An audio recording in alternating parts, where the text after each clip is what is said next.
നമസ്തേ.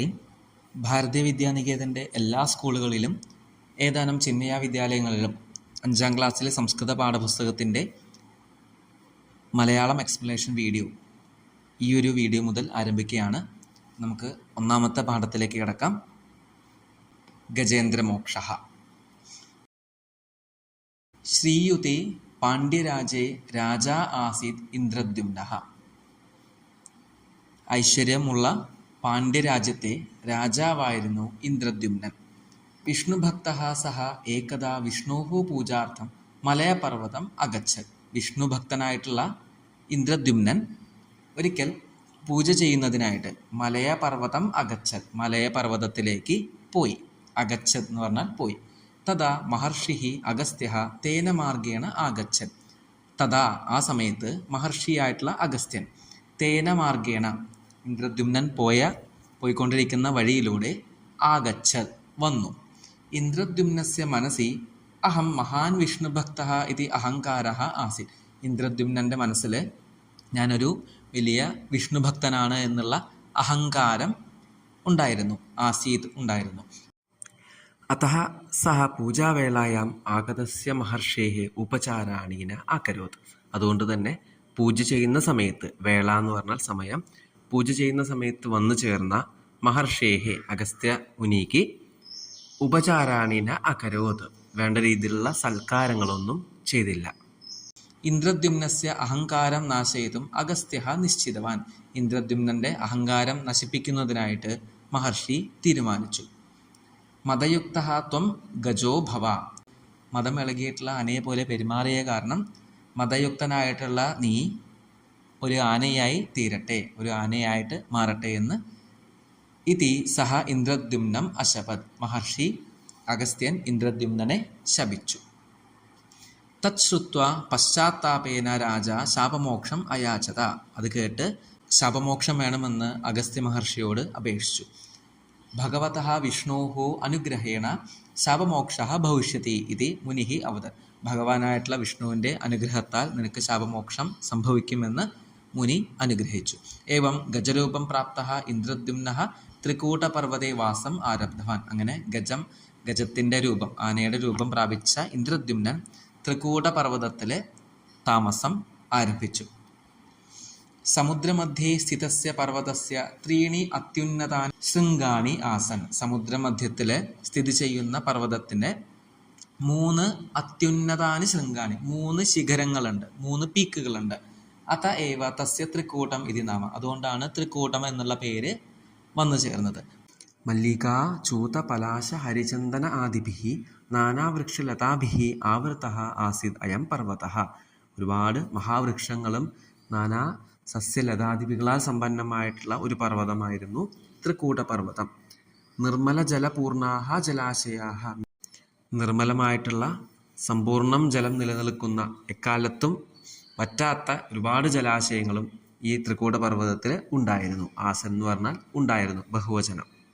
മനോഹരേ അസ്മിൻ പർവ്വതേ ഗന്ധർവ വിദ്യാധര കിന്നരാഹ ദേവസ്ത്രീയഃ ച വിഹാരാർത്ഥം ആഗച്ഛന്തി സ്മ. ഈ മനോഹരമായിട്ടുള്ള ഈ പർവ്വതത്തിൽ അല്ലെങ്കിൽ പർവ്വതത്തിൻ്റെ അടുത്തുള്ള ജലാശയത്തിൽ ഗന്ധർവ വിദ്യാധര കിന്നരന്മാർ, ഗന്ധർവന്മാർ, കിന്നരന്മാർ, വിദ്യാധരന്മാർ മുതലായവരൊക്കെ, അതേപോലെ ദേവസ്ത്രീകളുമൊക്കെ വിഹാരാർത്ഥം ആഗച്ഛന്തി, സ്നാനം കുളിക്കുന്നതിന് വേണ്ടിയും അതേപോലെ സമയം ചെലവഴിക്കുന്നതിന് വേണ്ടിയും വന്നു പോകാറുണ്ടായിരുന്നു.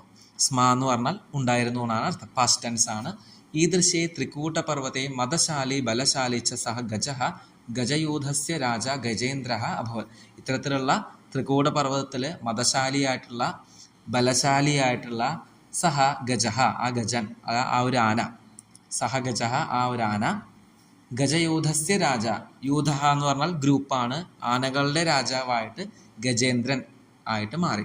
തസ്യ ഗന്ധമാത്രേണ ചമര്യാഹ വൃകാഹ മഹോരഗാഹ സഖംഗാഹ സിംഹാഹ വ്യാഘ്രാഹ ച ഭയാത് ദ്രവന്തി സ്മ.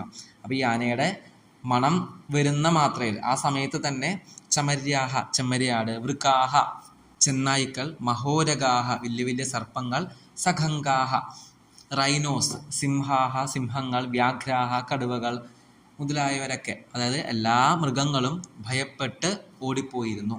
ഈ ഗജേന്ദ്രൻ്റെ മണം വരുന്ന സമയത്ത് തന്നെ ഏകദാ ഗജേന്ദ്രഃ സ്വപരിവാരേണ സഹ ജലപാനായ ഏകം തടാകം അഗച്ഛത്. ഒരിക്കൽ ഗജേന്ദ്രൻ സ്വപരിവാരേണ സ്വന്തം കുടുംബത്തിൻ്റെ കൂടെ, സ്വന്തം ഗ്രൂപ്പിൻ്റെ കൂടെ ജലപാനായ ഏകം തടാകം അഗച്ഛത്, ജലം കുടിക്കുന്നതിന് വേണ്ടി ഒരു തടാകത്തിലേക്ക് വന്നു.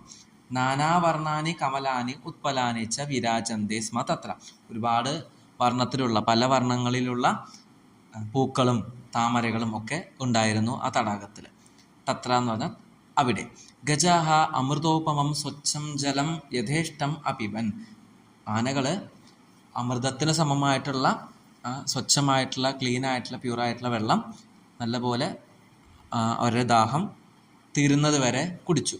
തസ്മിൻ സമയേ ഏകഃ മകരഃ ഗജേന്ദ്രസ്യ പാദം അഗൃഹ്ണാത്. ആ സമയത്ത് ഒരു മുതല, മകരഃ എന്ന ഒരു മുതല, ഗജേന്ദ്രസ്യ പാദം അഗൃഹ്ണാത്, ഗജേന്ദ്രൻ്റെ പാദം, കാല് പിടിച്ചു. ഗജേന്ദ്രഃ ആത്മരക്ഷാർത്ഥം യഥാശക്തി പ്രയത്നം അകരോത്. സ്വയം രക്ഷയ്ക്ക് വേണ്ടി ഒരുപാട് വട്ടം അതിൽ നിന്ന് മോചനം ലഭിക്കുന്നതിന് വേണ്ടി ശ്രമിച്ചു. പക്ഷേ കിന്തു സുശക്തസ്യ മകരസ്യ ഗൃഹ്ണാത് മോചനേ സഹ അശക്തഃ അഭവത്. പക്ഷേ സുശക്തനായിട്ടുള്ള ആ മുതലയുടെ പിടുത്തത്തിൽ നിന്ന് രക്ഷ നേടാനായിട്ട് സാധിച്ചില്ല. അന്യേ ഗജാഹ അപി ഗജേന്ദ്രസ്യ രക്ഷണേ അശക്താഹ ജാതാഹ. മറ്റുള്ള ആനകളും ഗജേന്ദ്രൻ്റെ രക്ഷയ്ക്ക് വേണ്ടി ശ്രമിച്ചു, പക്ഷേ സാധിച്ചില്ല. സമയോ അതീത, ഒരുപാട് സമയം കഴിഞ്ഞു. സർവേ ഗജാഹ തം ത്യക്ത്വ വനം പ്രത്യാഗച്ഛ. അപ്പോൾ ബാക്കി എല്ലാ ആനകളും ഈ ഗജേന്ദ്രനെ ഒഴിവാക്കിക്കൊണ്ട് വനത്തിലേക്ക് തിരിച്ചുപോയി. ഗജേന്ദ്രഃ ഏകാകീ ജാതഃ. ഗജേന്ദ്രൻ ഒറ്റയ്ക്കായി മാറി. തഥാ ഗജേന്ദ്രഃ പൂർവവൃത്താന്തം അസ്മരത്. ആ സമയത്ത് ഗജേന്ദ്രന് പണ്ട് നടന്ന സംഭവം എന്താണെന്നുള്ളത് ഓർമ്മ വന്നു.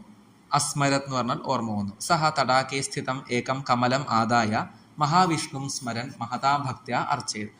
സഹ ഗജേന്ദ്രഃ, ഗജേന്ദ്രൻ തടാകേ സ്ഥിതം ഏകം കമലം ആദായ, തടാകത്തിലുണ്ടായിരുന്ന ഒരു താമര എടുത്തുകൊണ്ട് മഹാവിഷ്ണു സ്മരൻ, മഹാവിഷ്ണുവിനെ സ്മരിച്ചു, ഓർത്തു. മഹതാ ഭക്ത്യാ അർച്ചയത്, നല്ല ഭക്തിയോടുകൂടി മഹാവിഷ്ണുവിനെ അർച്ചിച്ചു. തഥാ ഭക്തവത്സലഃ ഗരുഡാരൂഢഃ മഹാവിഷ്ണു തത്ര ആഗച്ഛൻ. ഭക്തവത്സനായിട്ടുള്ള ഗരുഡൻ്റെ പുറത്ത് പറന്നുകൊണ്ട് മഹാവിഷ്ണു അവിടെ എത്തിച്ചേർന്നു. ഭഗവാൻ വിഷ്ണു ശാപമോക്ഷം ദത്വ ഗജേന്ദ്രം അരക്ഷച്ച. ഭഗവാൻ വിഷ്ണു ശാപമോക്ഷം നൽകിക്കൊണ്ട് ഗജേന്ദ്രനെ രക്ഷിച്ചു. അപ്പോൾ ഇത്രയാണ് ഈ പാഠം. ഇതിൻ്റെ അഭ്യാസങ്ങളും എക്സസൈസുകളൊക്കെ അടുത്തൊരു വീഡിയോയിലൂടെ നമുക്ക് മനസ്സിലാക്കാം, പഠിക്കാം. ധന്യവാദാഹ.